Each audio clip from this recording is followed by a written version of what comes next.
So I'd like to call this Finance Committee meeting of February 2nd, 2022 to order with adoption of the agenda. Someone want to make that motion for me, please? Motion moved by Rob, seconded by Jackie. All in favor? Motion's carried. All right, adoption of the minutes of the regular Finance Committee of November 24th. Someone want to make that motion for me? And sorry, all of a sudden now I can't see anybody, so I'm trying to get my... Oh, it's probably because I'm sharing my screen, Your Worship. Do you want me to stop?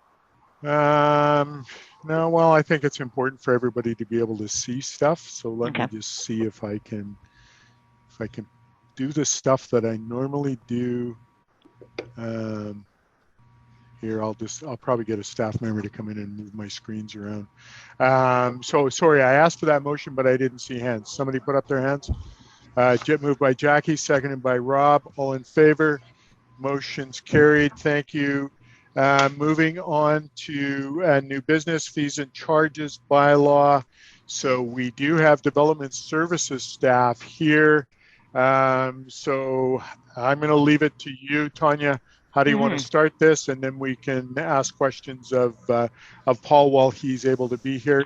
And then we'll move on to Parks and Rec while Lori's here, and then go from there. Yeah, that would be ideal. So that if there's any questions to do with the development services, the fees, either increases or new fees that are being proposed, Paul is here to answer those questions at this point. He does have to leave at 25 after. So if there's any questions.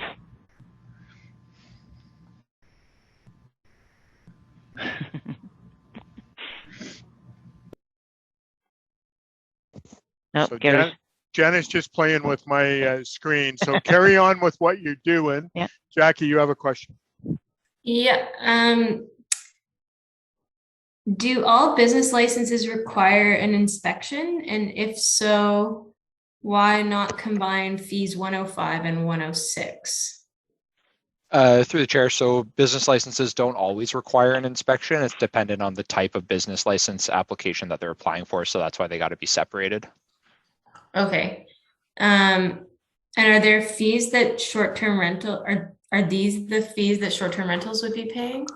Through the chair, they would be paying business license fees, but that hasn't been changed yet. That'll be a separate amendment that we would bring forth kind of towards the conclusion of the short-term rental process.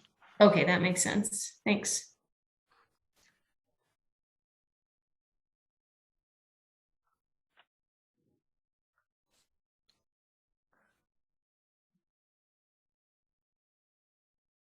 Any other questions regarding development services fees?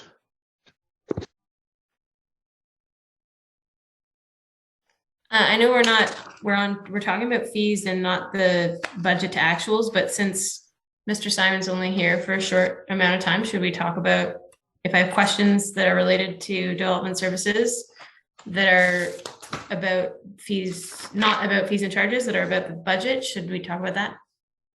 I'm not sure, to tell you the honest truth, Jackie. So what I'd like to do is let's deal with the fees and charges first. If there's no other questions with the fees and charges, just spoke to Tim. He's going to run home and log in from home. He's quite content with what we've got there. So unless there's concerns about fees and charges bylaw, then I think, thank you, ladies. I think then we can just move forward. Now it's gone. No, it should be back. Oh, we had everybody and then I have nobody. So any concerns? I have other questions that are not related to development services. Okay. On fees and charges, Jackie, go ahead. Yes, about fees and charges. No, I don't need to see what's behind there. Are the fees being added under the RCMP files fees that we'd be charging the province? I was a little bit confused about that. No, it's through your worship. It's to so sometimes the likelihood is that they will never charge those fees to anybody asking for that information because it's not usually related to municipal. But there was a desire to sync our fees and charges with what they could potentially be charging at the RCMP. So for the most part, they only do criminal record checks.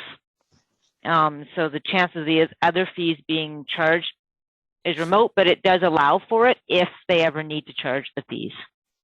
So in the past, that's never happened, but No. if it had to.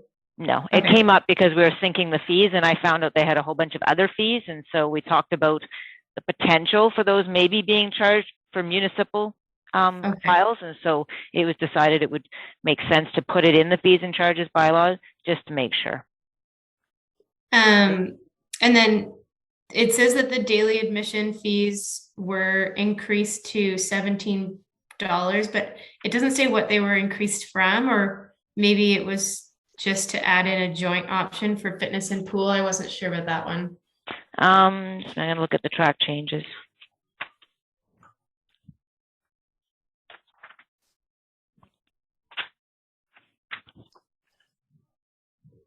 So they were changed from $15. Okay, makes sense. And is that per family entrance to the rec Yes. facility? Yeah. Okay. Yeah. Okay. And then I was just curious, like, are the bouncy castles, are they not available for rent? Was this like not popular in the past? Is that why they're being removed? Through your worship. Ms. Donato? Yep. They Go were ahead. removed because the individuals were having a hard time getting liability insurance for the event. Oh, So we just decided not to rent them. have we sold them? No, I think we still have them in stock. I think we have one. We have a bigger one and a smaller one, and we still have both. Okay, and okay, yeah. Sounds good. Yeah, we just haven't found a workaround the liability insurance part, so for that reason we stopped. Yeah, makes sense. Will we sell them then if we have no real use for them? We might consider that at one of the city's auctions. Because otherwise, does the city use them for any events? Our preschool does use the smaller one, yes. Oh, okay, awesome. Yeah. Thanks.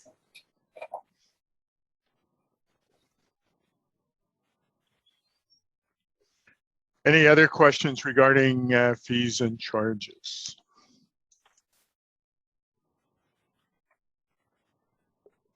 Seeing none, there is a motion that the fees and charges bylaw be supported for third reading. Does someone want to put that motion on the table for me? Jackie, do you have any further questions or concerns before we do that? Maybe, yeah. The schedule for the Big Eddy water increase, the proposed increase for the rates of 3%. That's part of this, right? Yes. Is there any like worry about that increase being less than inflation and how that's playing into all of our fees and charges? Just curious to hear Ms. McCabe's thoughts on that. At this point, we will be doing a review as well for the regular water rates and the sewer rates. And so that will be part and parcel of that as well at that time. And so if a further increase is required, it may be proposed, but that would be in 2022. Okay, so this fee though, is this not for 2022? Oh, sorry, 2023. Sorry, it's doing year Okay, ending, so I'm out a year. Yeah, okay, so 2023. this is recommending that the increase for the Big Eddy water be 3%, and then that be it for Big Eddy 2022. water for Yeah. 2022. Okay, yeah, Yeah. that sounds good. Thanks. Mhm. Oh wait, sorry, and yeah, I guess for inflation and any concerns around that, we would be talking about that in 2023. Yes. Yes. At this point, there doesn't seem to be any for that particular water function. It's still a relatively new operation, and so Right. we're just still trying to figure out what it actually costs to run it. Right. So, Okay. Thanks. yeah. Okay. Mike, you have a question? And then Rob. I'm just wondering, we've talked about not the Big Eddy water, but the general city water and sewer. We've talked about having no increase while we kind of have a more comprehensive look at them. I'm just wondering about whether we should just be doing an inflationary increase of like 2% or something like that, just so we're not getting further behind, essentially. Could I jump in for a sec? Yes. I think before council makes decisions on the water fund and the sewer fund generally, I'd like council to look at some more depth with information to put some edges around it. I think there's a bigger discussion. So I'd just like to hold off on that for just a couple of weeks, if I may, be my recommendation, because we have some more information coming to you, which I think will be helpful. Okay. Any comment, Councilor Brooksville?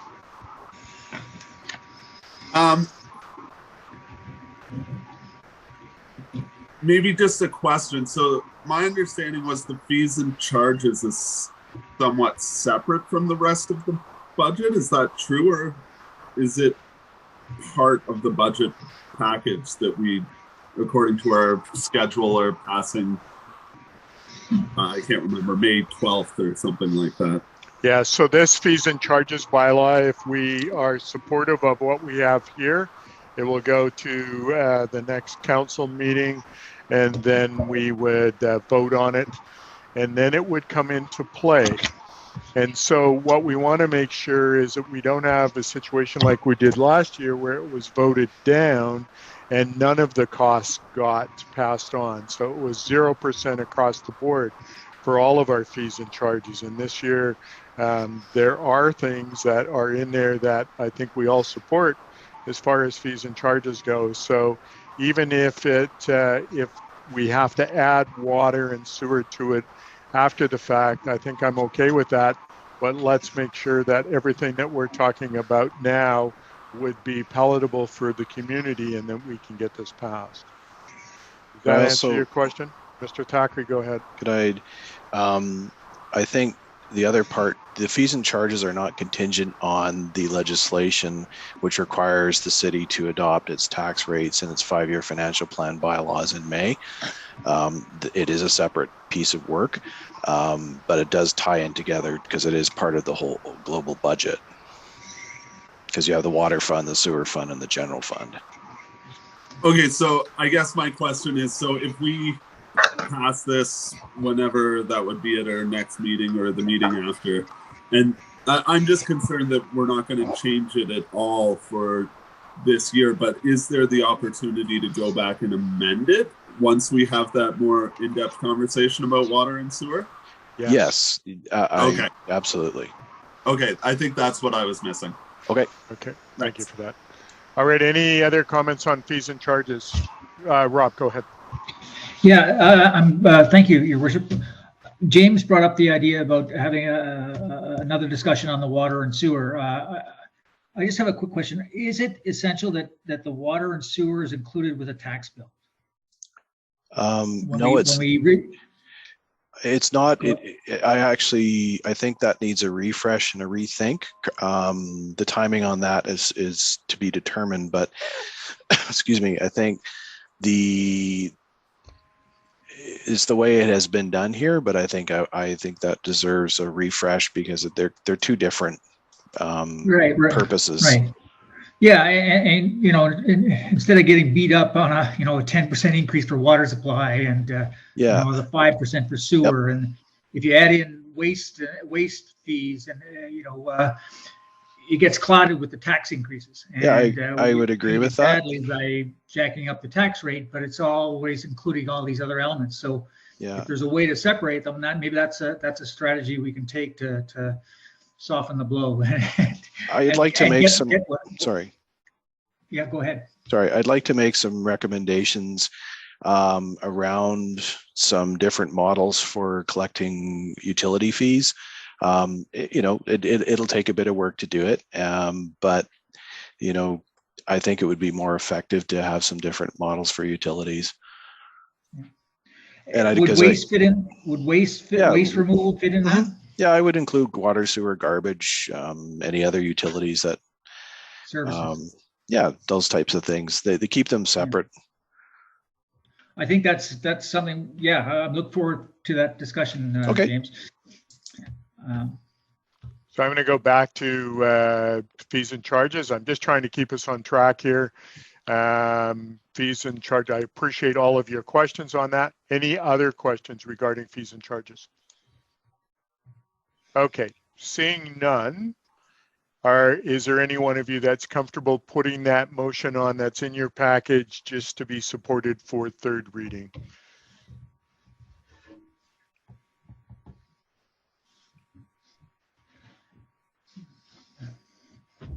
Rob? Yeah, the fees and charges bylaw number 2303 be supported for council consideration of third reading. Seconder for that motion. Okay, Jackie, Councillor Rind, and any discussion on the motion? Any further discussion? So the councillors who are not present will get their chance to rebut or add their 2 cents at a council meeting. That's why it's going to council. This is just Yep, recommendation perfect. to go to council. Absolutely. Yep. All right. So all those in favor? Motion's carried. Thank you. All right. We're going to move on to budget to actual. So Ms. McCabe, you're up. And if you want to deal with, is there anything that we need to deal with before Mr. Simon's probably already left? Yes, but, I think he's already gone. For Mr. Nato, before we, and I'm not seeing anything because budget to actual all on there is all dealing with operations other than general operating and that sort of thing. So let's deal with that first, which is on the first thing there, Ms. McCabe. And then if anybody has questions of Mr. Nato, she can go before before she needs to be at her next event. Yes. So this is just the preliminary year-end results, and there is separate sheets for operating and capital for each of the four funds: the general operating fund, the water fund, the sewer fund, and the Big Eddy fund. And so it's just showing council where things are sitting at this point. There still are some invoices coming in for 2021.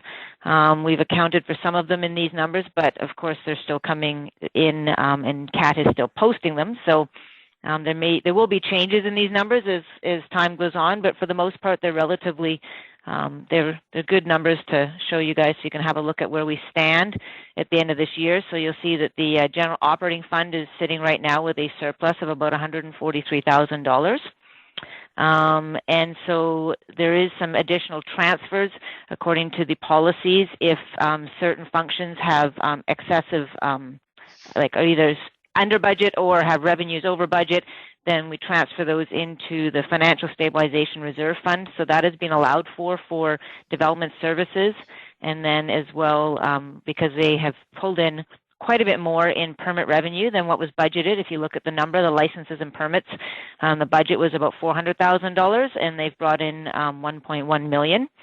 And so that excess would then go into the Financial Stabilization Reserve Fund, hopefully to pay for future planning documents that they do, such as the OCP and things like that, or if needed, snow removal.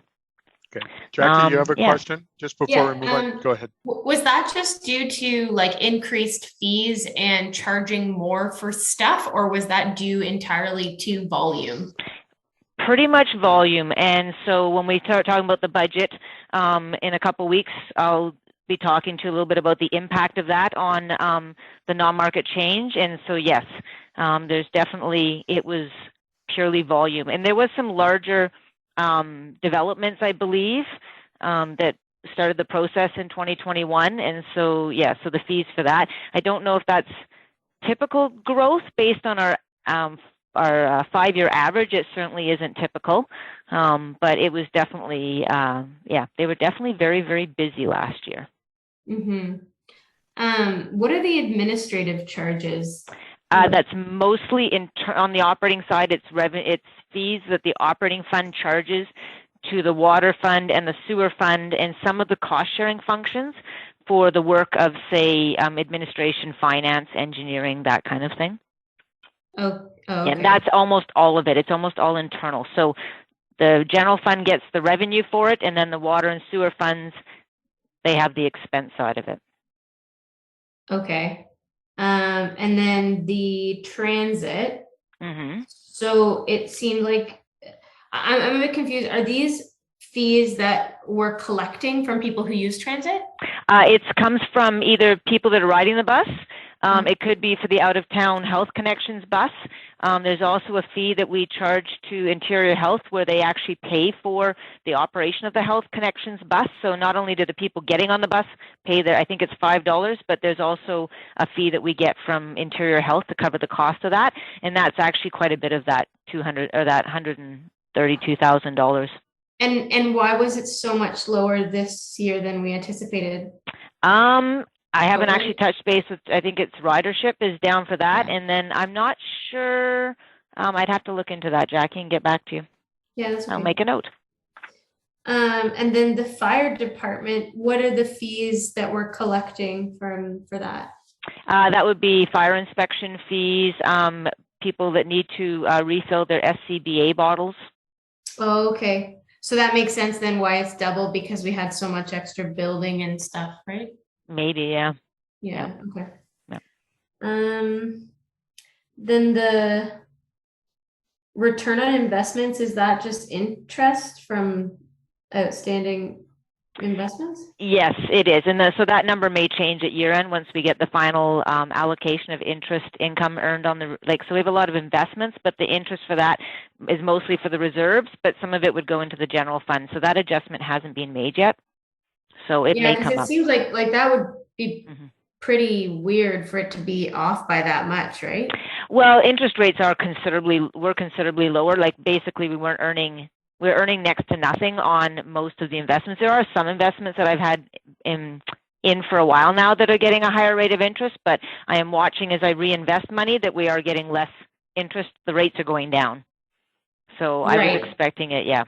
But for most of the money that's already in there, would it not be locked in at a certain rate? It would be, but a lot of it turned over this year. Oh, so, okay. Yeah. Okay.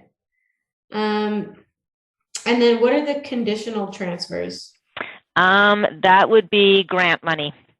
Okay. Yeah, so it's a bunch of different grants. Gas tax money would be in there. RMI funds would be in there. MRDT.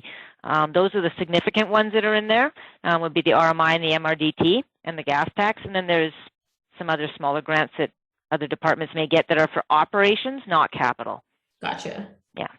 And then the total protective services seems to have come under. Yes. So I do have one. Yeah, what is that from? That is partly the RCMP. I'm going to be doing a review of the accrual with the RCMP to make sure I've accrued enough for their retroactive pay. And so that may come down a bit based on that review. Yeah. And then the community economic development, that was also big. Yeah, so most of her expenditures are funded through RMI funds. So every dollar we get in for MRDT goes right out again. So we have a matching revenue and expense. RMI funds, when we receive them, they go into a deferred revenue account, so a liability account in the beginning. And then as the money gets spent, then we pull it out. And so in this case, there's a lot that still needs to be spent in 2022 that wasn't spent in 2021. And so that's why it's down. But then the revenue side would also be down. Right. So it's kind of like the expense version of the conditional transfers account. Exactly. Yeah. Okay. If one's down, the other one's down too. Yeah. Okay. Thanks. Yeah. For now. Welcome. Rob, go ahead. Okay, Tanya. I know in the past I've asked for previous years to compare. Yes. Actual the budget gives me nothing, right? Like it just tells me what you're doing now. Yeah. But if we're referencing or trying to evaluate how or what condition we are, we need the history. And we'll definitely be doing that as part of the budget process. Yeah, because I mean, just talking numbers is just pulling a number out of a hat. I don't know what it means, right? I mean, if it's out of line with what we've done in the past, or if it's we're doing things differently, it just doesn't have it if we don't see it. So anyway, so that's that one, and then just on conditional transfers. So you're expecting $400,000 more than we actually received?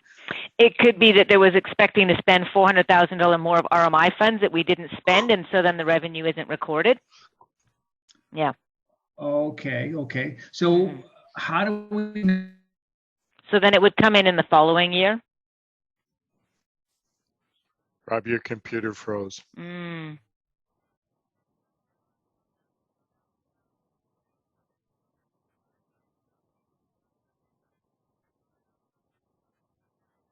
Yeah, so just as an explanation, I'm not sure if he can hear me or not. Hopefully he can.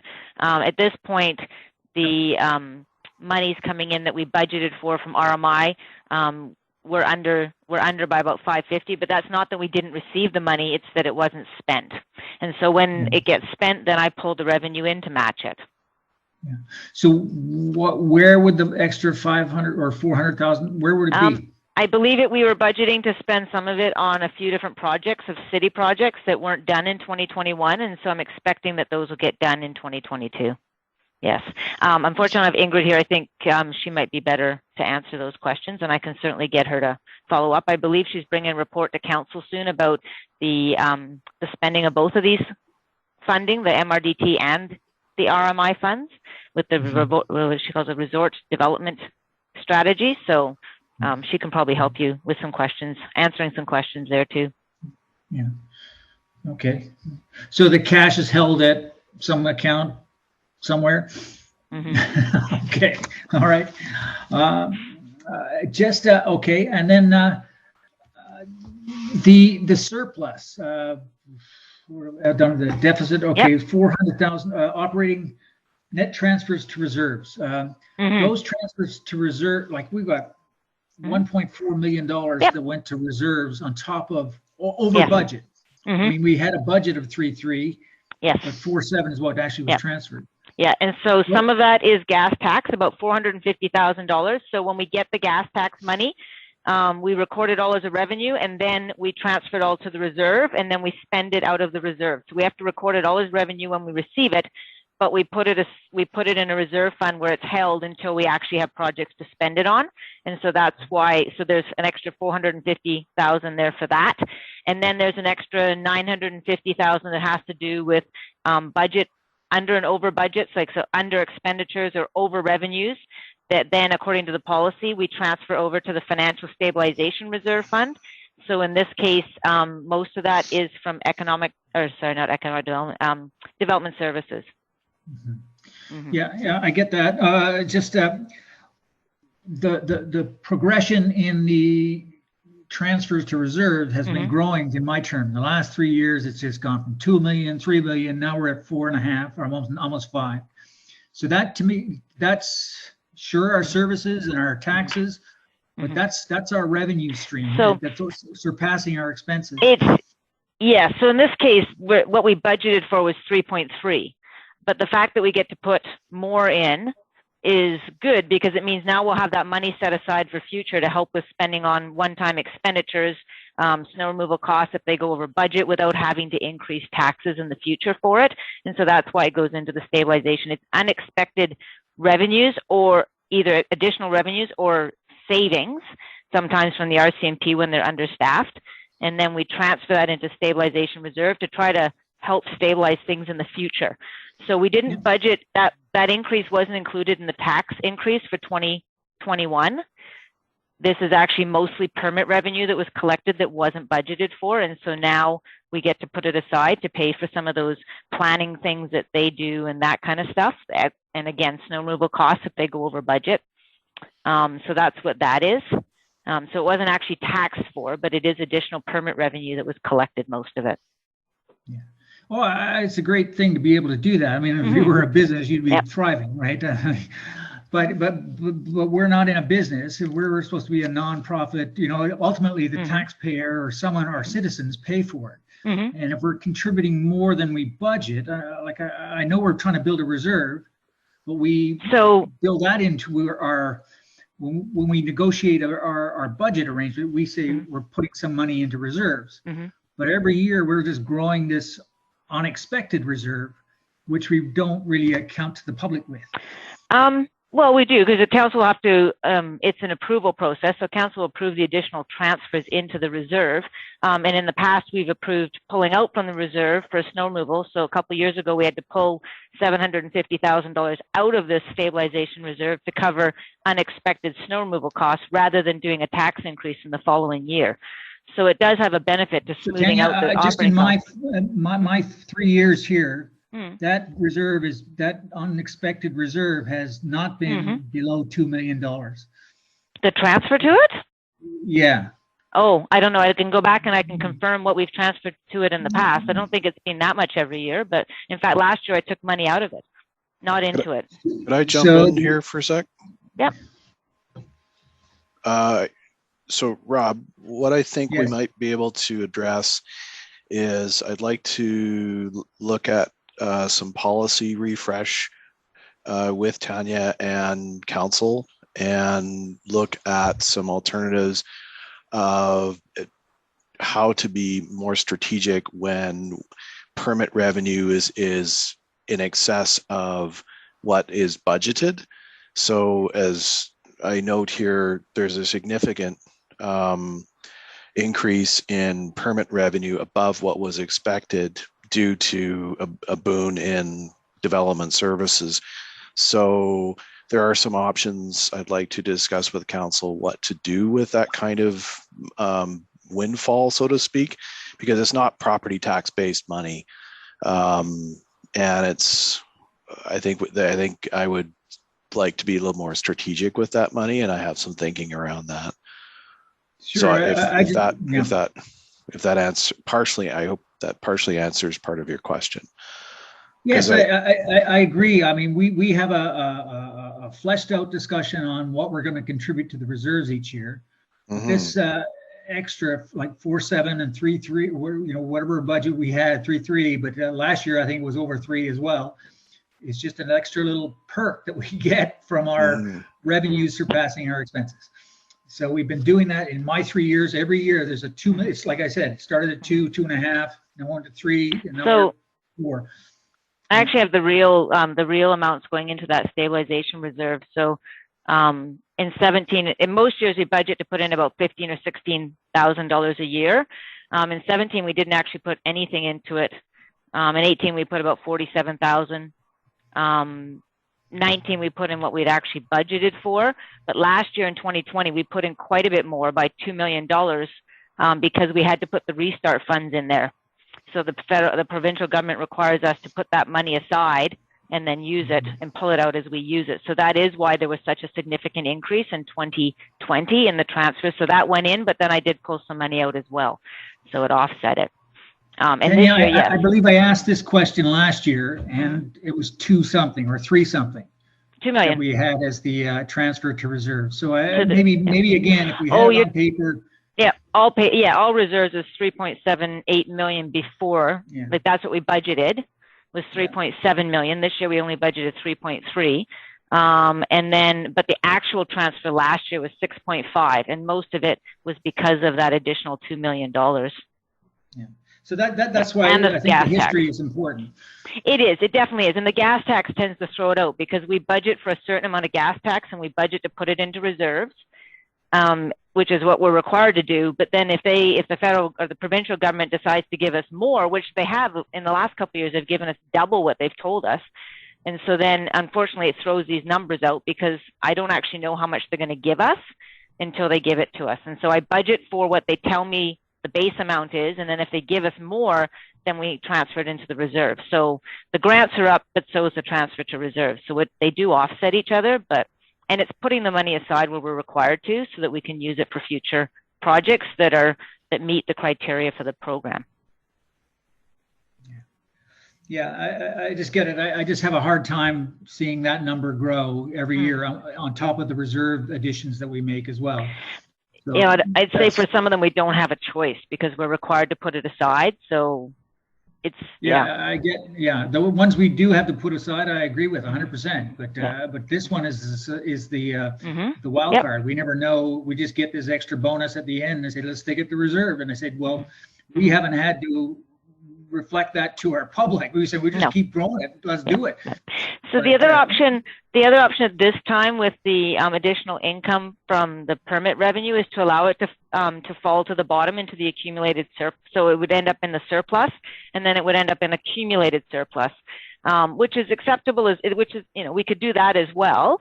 It's just easier to use it if we've put it aside into a stabilization reserve and pull it out of there through the budgeting process than it is out of accumulated or out of surplus. So. Yeah, fair enough. Okay. Councillor Ryan, then Councillor Palmer. Yeah, so I may have missed this, but the decision to, is there a policy that says if there are, I mean, they're not called surpluses in this current layout, but if there is more, if revenue than anticipated, that it would go into reserves? And so that policy is, council would have made that policy, but also do we make the decision to consciously move the money into the reserves? Yes. And if so, when did we make it for this For 2021? this one, this is me projecting numbers. So when we get through and doing the actual year-end process, then I'll get you to approve it at that point. Okay, understood. Okay. So for our knowledge as we enter the budget discussions, we know that there has been this surplus that's pretty significant, and we have the option to not if we don't want transfer to reserves. Yes.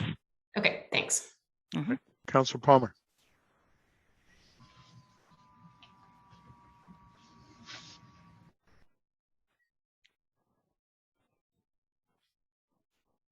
We're not hearing you, Tim.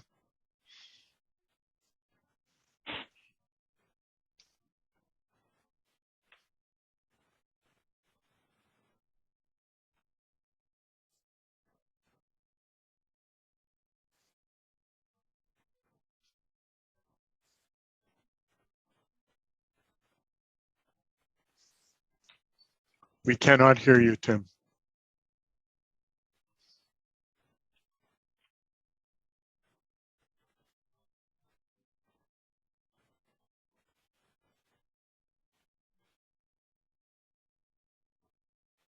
Do you want to sign off and then sign on again? Do you want me to just wait for a moment?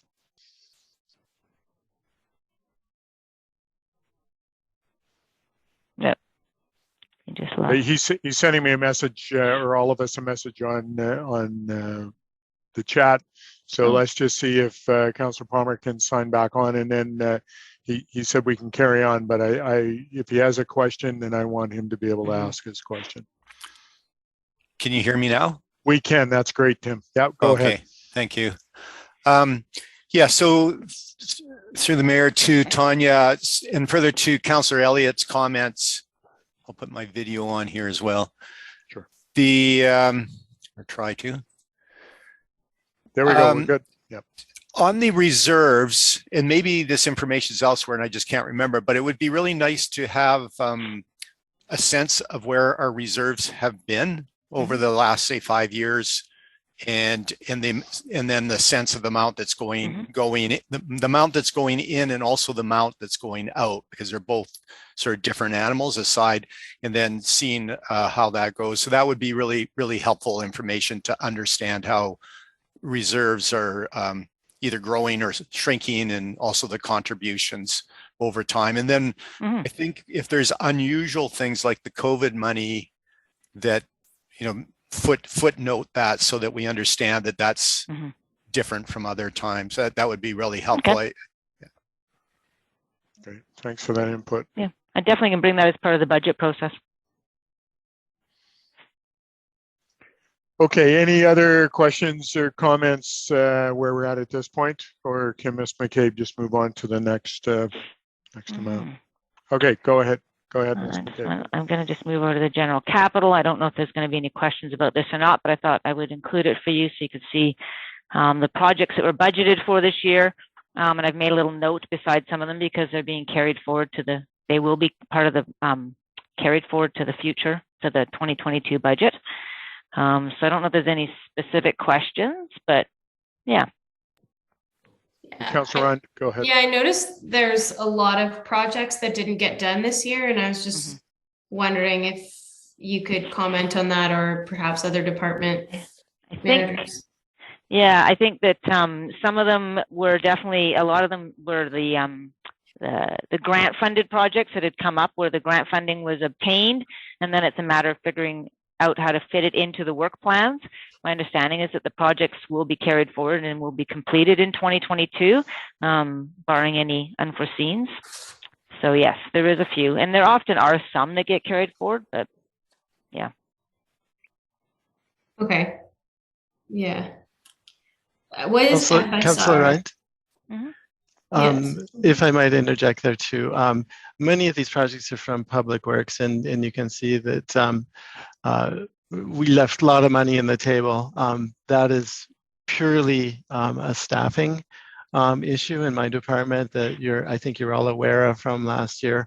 We are currently gearing up and have replaced the staff members that have departed from last year. And so we'll be able to achieve many of the goals that we hope to achieve last year. Many of the projects are underway that are on this list, especially the school safety programs that I know those are council priorities for both Arrow Heights and Columbia Park schools. Transportation master plan is, as you're aware, also underway.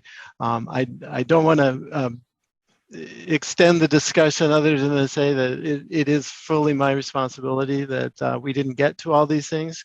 However, many of these things were well beyond my control. We will spend all of your money as fast as I can this coming season to make that work.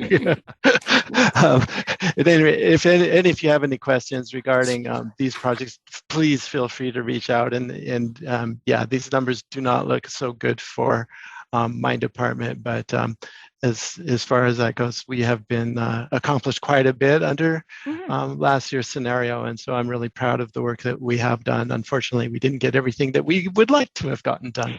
Anyway, that's all I've got to offer. If there's any more questions, please feel free. No worries.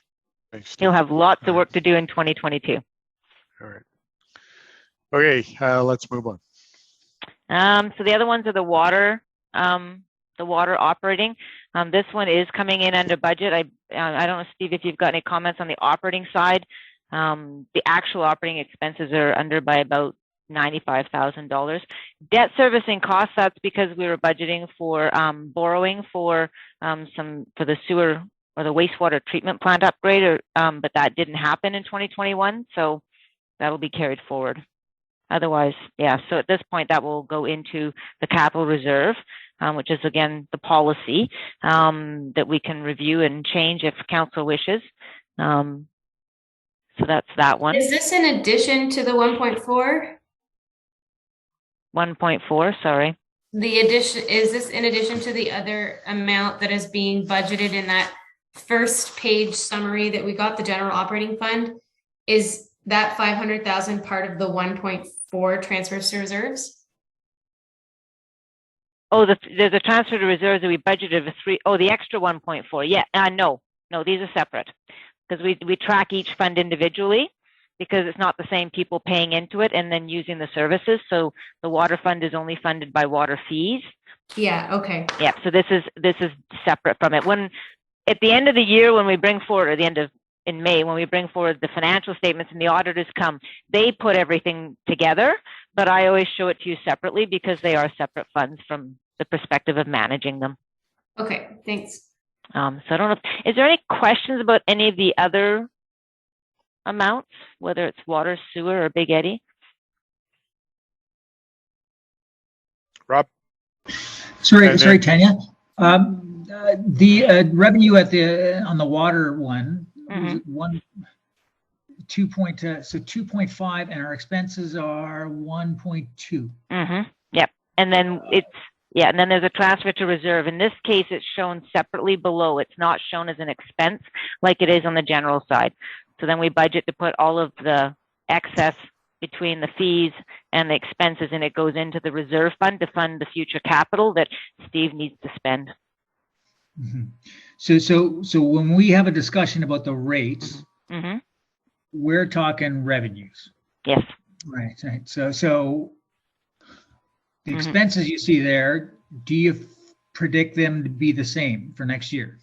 I believe so. We're just nothing terrible. Yeah, there's nothing. So there's no significant changes. We add 10% to the water bill. Another, $250,000. Our transfer to capital is the net result.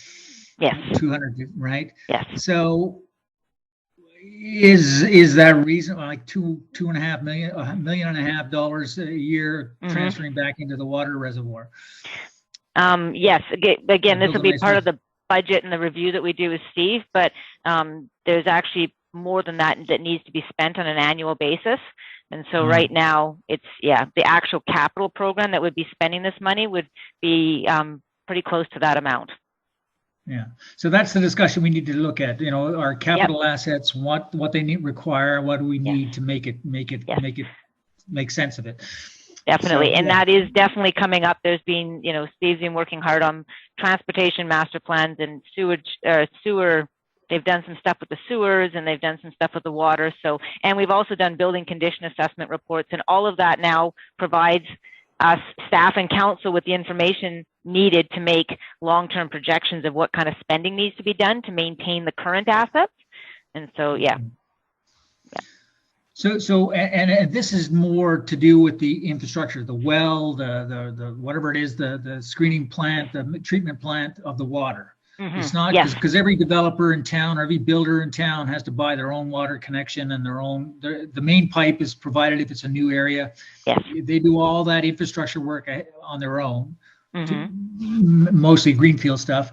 But we're providing the source and a safe source. So that's maybe that's the discussion. What's a safe source for a town our size, and what do we have, and how much is going to take in the future? Because $1.5 million every year to put back into a capital reserve, to me, might sound like we're paying a lot. Steve? Mr. Black, do you have any comment? Thank you, Your Worship, to Councillor Elliott. We are also completing a water master plan right now too, and I expect that to be done in the next few weeks. Part of the study that this is undertaking is to determine what the ultimate condition of our water system looks like in coordination of the OCP update. So adding another 20,000 people in 20 years or so. And that includes all of our guests visiting. And so part of that study is ensuring that Greeley water supply is adequate for that growth, ensuring that the water treatment plant has enough capacity for that future growth, providing a alternative source just in case something negative should happen to Greeley, which will require some additional services, i.e. filtration, and then what the whole thing looks like. So we will be prepared here to come forward with estimates on those capital expenditures due to development very shortly, and that will help drive those DCC discussions. In addition, we've also been reviewing all of our investment in operations and maintenance and what the conditions of our pipes are.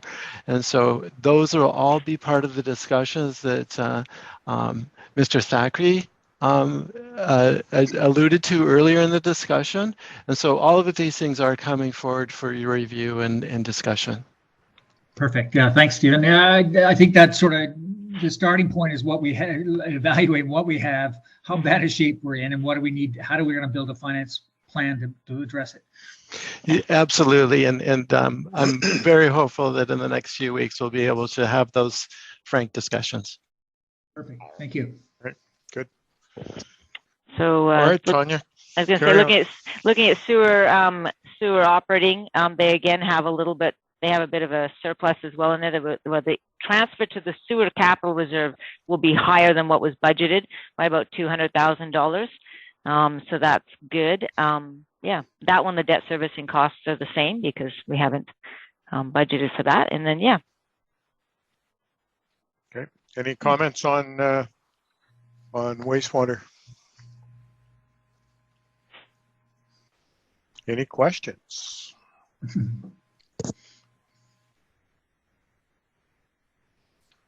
Tim has his hand up, but I'm not sure. Okay, sorry, Tim. I'm trying to find everything on my stuff, so go ahead. Yeah, it's challenging, and sorry I wasn't able to join. I missed the first significant portion of the meeting there because of technology problems. But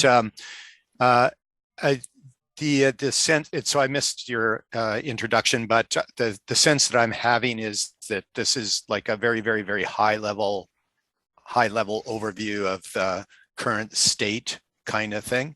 So that's great. Thanks, Tanya, and your team there for putting this together. One of the themes on that I note is and I've already made reference to that, is a need for council, because of the complexity of the budget and because it's very, very complex, and it is the need for timely things. And that's why in the last council meeting, I put the motion which council endorsed to get onto a schedule much earlier. I would hope that we would have this kind of discussion at the quarterly actually, and then on the annual review, anticipating the year end in September. That's kind of my expectations. I will see where all of council goes, but anyway, I might have some just sort of summary comments after you finish your presentation, but thank you. Yeah, you're welcome. It will definitely, there's definitely, the policy does require reporting out to the finance committee or council, either one, 3 times a year, once at the 6-month mark, and then at the 9-month, and then at the year-end mark. And so, yeah, and the reason for not doing it at the 3-month mark is because a lot of the actual capital expenditures haven't really started at that point. So usually it's just operating, but it doesn't mean it can't be done at the 3-month mark. If that's what the committee would like, that's certainly doable. Yeah, and so this one here, I'm actually quite proud of my team because we've managed to bring forward what are really good numbers for year end quite early in the process. Like I said, there will still be some changes because there is still some invoicing coming in from last year, but we've captured a lot of the year end adjustments have already been made. And so that's really nice. A lot of times these aren't made in the system until February or March. And so, yeah, I'm really, my team's done a great job of helping me bring this together so that we could bring it to the finance committee so you can see the numbers from 2021 before you start looking at 2022. So it is one of the upsides to doing it a little bit later, is because then you can see what happened in the prior year, but doing it sooner is also advisable. So yeah, so that's kind of, I guess the last one is the Big Eddy. There's not a lot in there. We're still trying to figure out what it costs to operate this system. And so you'll see that there's, it's under budget in a number of different areas. And so, you know, as we go on, we will work to fine tune the budget in this particular fund. Again, it's, yeah. So, yeah. So there's again a surplus budgeted that will go into their capital reserve, which is good because at the moment their capital reserve is actually slightly negative. And so this will help to get it out of the red, so to speak, and back into the black, which will be good. So, Rob. Tanya, just on the surplus that we charge the residents of the Big Eddy, when do you, we charge them I guess a user fee or something just to tie into the water supply. Every resident in that area pays I forget what the term for it. Are you talking about the local area service? Yes, yeah, tax? the local Yep. area fee. Yep. So when will that be enough to pay for the initial installation? Oh, so it is. So the city borrowed the money to pay for 1/3 of the cost because the other 2/3 were covered by other levels of government. And so that borrowing, then we take the cost of that borrowing and we allocate it out to all the different properties that are part of that local area. So they pay the full cost of the borrowing every year. And so that's just, it's an in and an out. We collect it from them and then we pay the principal and interest on the debt each year. And that goes on for it was either 20 or 25 years. Okay, so they're on the hook for another a little bit of time. Okay, thank you. Yeah, you're welcome. For sure it was 25 years. Yeah, I think it was too. Great. Councillor Palmer, did you have a question? Yeah, so just on the administration, so is that a direct proportion of your overall administrative costs? Is that how that's calculated? No, it's actually some admin time that they're charging that's not specific to the different functions, so to speak, whether it's the reservoir, the connection. So if they're just overseeing things, I believe that's what they code there. There is some vehicle costs in that number as well. They don't actually get charged an internal admin fee at this point, similar to the other two funds. Right. And that's partly because we weren't really sure how much effort was going to be involved in managing it. And so we're now reviewing the internal admin allocations to determine how much should be going to the Big Eddy, and also reviewing what we're charging to the other two utilities as well. Yeah, interesting. It's a I can see where the challenge is, and of course we're dealing with fairness within the tax base, the Big Eddy, and of course they have their concerns about rising costs, as everybody does. At the same time, should the city be subsidized? Are they subsidizing, or is this part of the whole picture? So I think that's an interesting component in over the time frame. So I'm not sure that I even have an opinion, because I can see sort of the conflicting values there, but it possibly, because sorry for going on, I'm just sort of thinking this out as I hadn't thought about it a whole lot, but because the water is a fee for service, regardless of where you are, in the Big Eddy having a different financial structure, it would seem to me that the administrative component should be proportional to the that balanced budget, revenues or expenses. Either way, it should be the same thing. So that's kind of my sense, but I can also see the challenge you would have for getting there with this unknown. But yeah, okay, thanks. Yep, you're welcome. Okay, any other comments regarding Big Eddy water?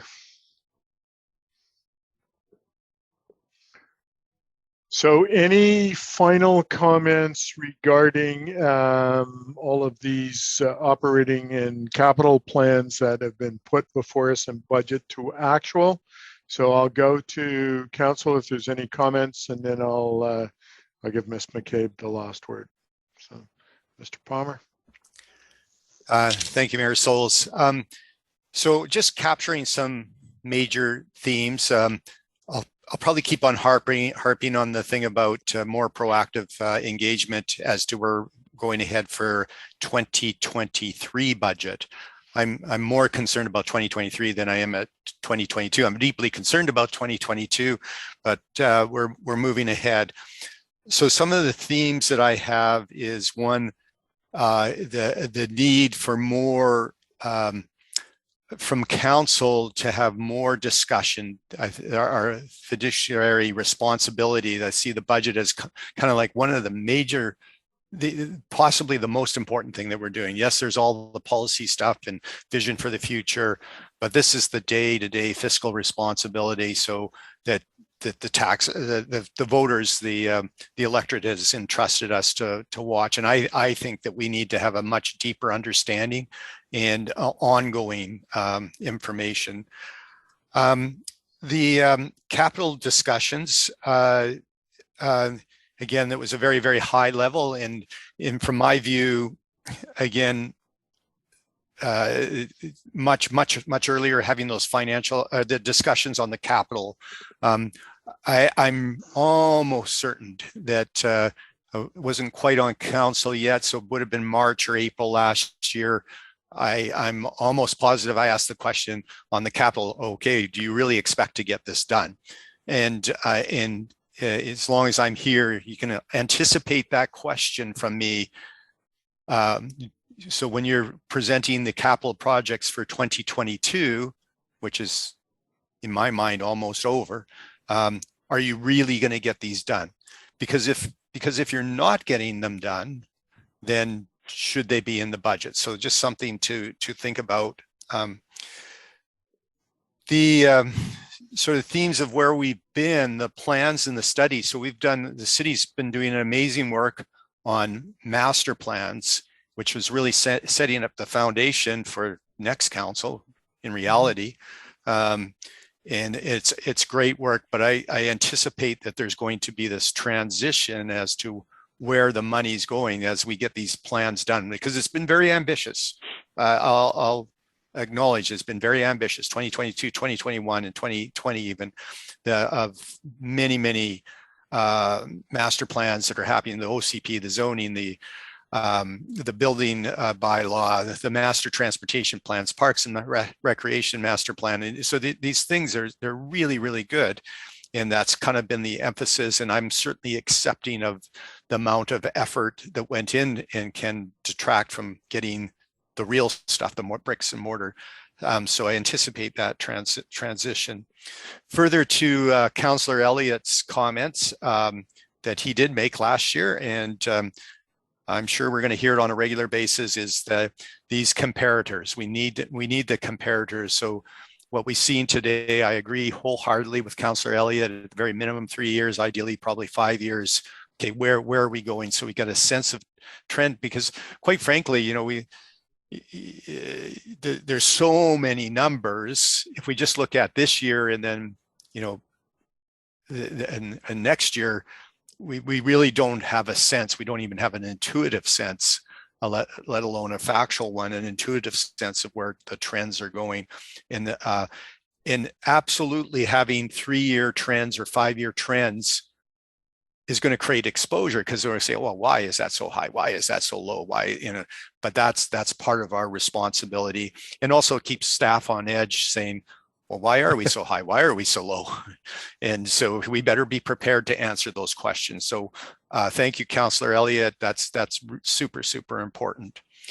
For just a little bit further, we talked a little bit about quarterly reports. I would like to see every quarter. And yes, the first quarter, March, is, from a numbers perspective, is almost meaningless. But it's with a provisional budget, ideally, or whatever word we're going to use. You might not like the word provisional, but the proposed budget that hopefully is established before Christmas. That first quarterly review, even though the numbers are going to all be way, way too low because we haven't even started, it's a reminder to council, even before we've passed the budget in May, that this is the track we're going on. And then for staff, it's that opportunity saying, oh yeah, I've got a lot of work to do this year. I better get my ducks in order. So I see that first quarter, even though the numbers are somewhat meaningless, the process is from my perspective, is very, very meaningful. One of the themes that I've seen from all this information is pretty consistent surplus. Revenues exceeding expenditures. Yes, it's been an unusual year. It's a theme. I think, again, referring to Councillor Elliott, I agree with this, is saying, yeah, it's nice to have this money that's not spent.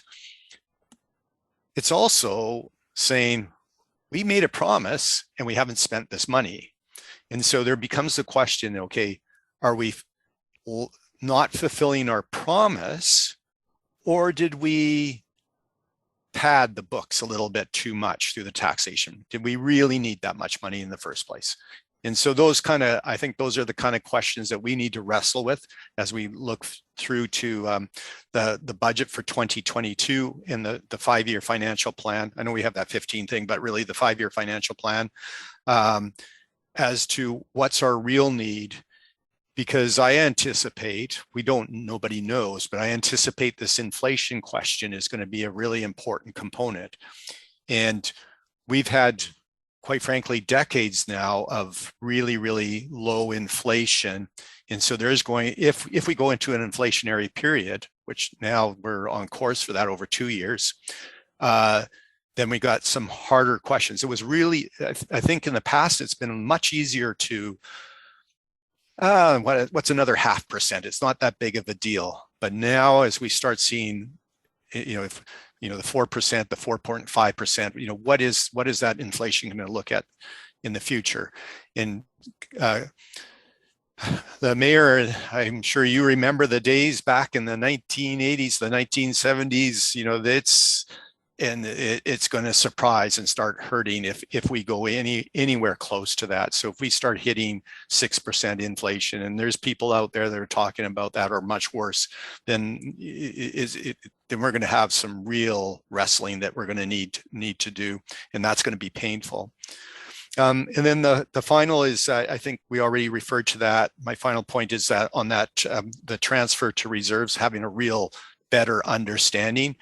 Again, referring to Councillor Elliott's comments, the sense that there's just a little bit too much windfall. And yes, it's good to be building up reserves, but we need to be fiscally responsible and balancing, because if the taxation is going, and I've in my lifespan, in the many communities I've been in, as far as infrastructure, the sky is always falling. It's Chicken Little all the time. It's always going to be the infrastructure deficit. And that's true. I'm not diminishing that, but this is the reality of infrastructure. In those 50-year infrastructure things that, theoretically, quite often they stretch out to be 100 years or 150 years. Sometimes those old clay pipes, they actually work for 200 years. And there's some places with wood stave pipes, and yes, they're leaking a little bit, but it's lasted way past that. So anyway, that's a whole understanding of reserves. So we have that responsibility in figuring that balance.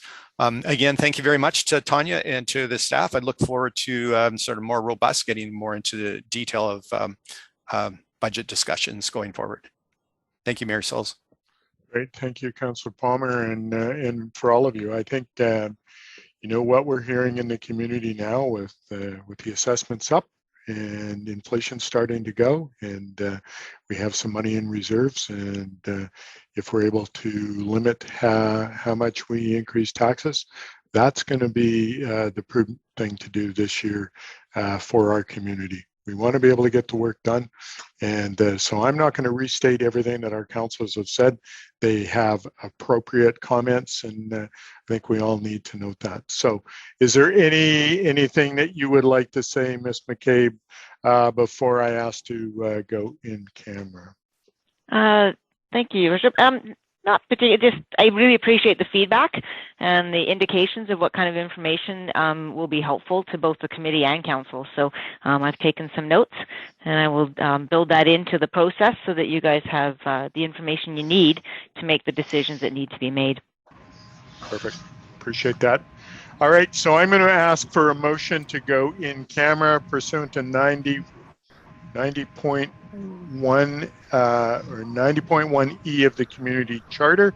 Someone want to make that motion for me? Councillor Ryan, seconded by Councillor Palmer. All in favor?